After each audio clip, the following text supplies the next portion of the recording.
Okay, so what's next? Well, I want to create sort of a burst here in the background. You'll see what I mean in a second. And this is going to make further use of blending modes and opacity, and I'll be sure to show you how fill works as well. The first thing that I'm going to do is over inside the layers palette, I'm going to create one more empty layer just above the background layer. So I'll click on my new layer button down at the bottom here. I'll double click on his name, and I'll call this guy Wash. All right, now here's what I'm going to do. I'm going to invert my foreground and background colors. I'm going to flip them just by clicking on this little button here. Or I could hit the X key on my keyboard. That does the same thing. So make sure that white is the foreground color. And I'll grab my paintbrush tool.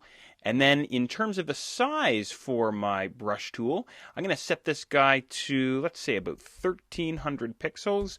And, the other thing I should do as well is set my hardness all the way down to 0. So I want a nice soft brush there. Just enter to lock that in. Okay, now I'm just going to click a few times right about here. Maybe once or twice, maybe one more for good luck there. There it is. I'll switch back to my move tool here.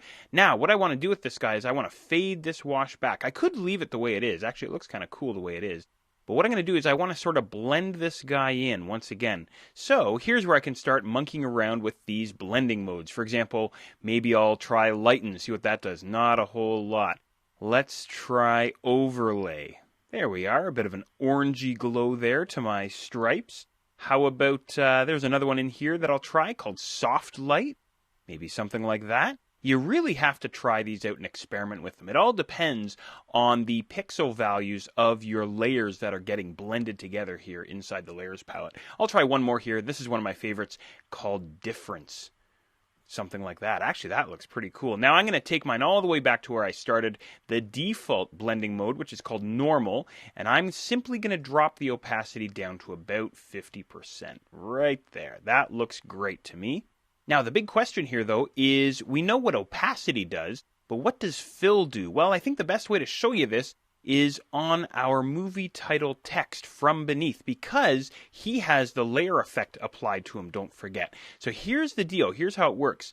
The opacity is going to affect all of the pixels on the layer. So I have the from beneath layer selected here. If I drop down the opacity, see that everything's getting affected there, including the layer effect, right? That's the idea. Okay, I'll crank that back up to 100 there.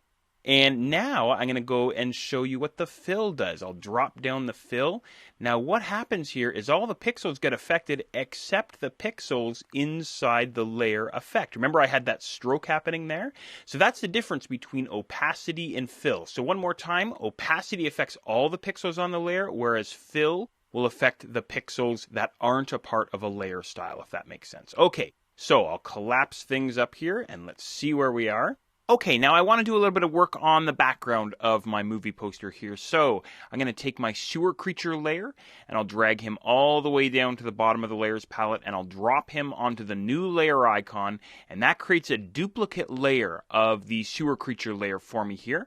And I'm going to take this guy and I'll just zoom out a little bit. Command minus here on the Mac or Control minus on the Windows side, and I'll flip into my free transform here, Command T or Control T on the Windows side. And what I want to do is I want to rotate this guy around here. I'll scale him out just by holding down Option and Shift or Alt and Shift on the Windows side. What I want to do is get his eyes right in the top center of my movie poster. Something about like that looks pretty good. I'll just scale him down just a little bit. Great, good stuff. I'll hit Enter on my keyboard to lock that in. Wonderful stuff. Now I'll take my sewer creature copy and I'll drag him below the sewer creature layer, and then I'll drop down my opacity as well. Drop this down to about 25% or thereabouts. Looks good. Just a little bit of fine tuning here inside my image. There, looks great. Okay, the other thing that I want to do is add another layer group to my list of layers here. Things are starting to get a little bit cluttered inside my layers panel. So down at the bottom of the layers panel, I'll click on the Create a New Group icon. I'll take this guy and drag him down to the bottom of my list of layers. I'll double click on him and call them background stuff. Great, good stuff. Now, here's something kind of interesting. I can't take my background layer and drop him into a layer group. It's not going to let me do that. So if I want to take my background layer and make him a part of a layer group, I have to convert the background layer into a regular normal layer. So I'll just double click on him here. I'll give him a name, orange background. There, and now I can drag and drop him into my background stuff layer group. I'll also grab my wash layer, drag him in, my stripes, and also the sewer creature copy layer can go in as well. Great. And finally, I'll just collapse that layer group to keep things nice and tidy.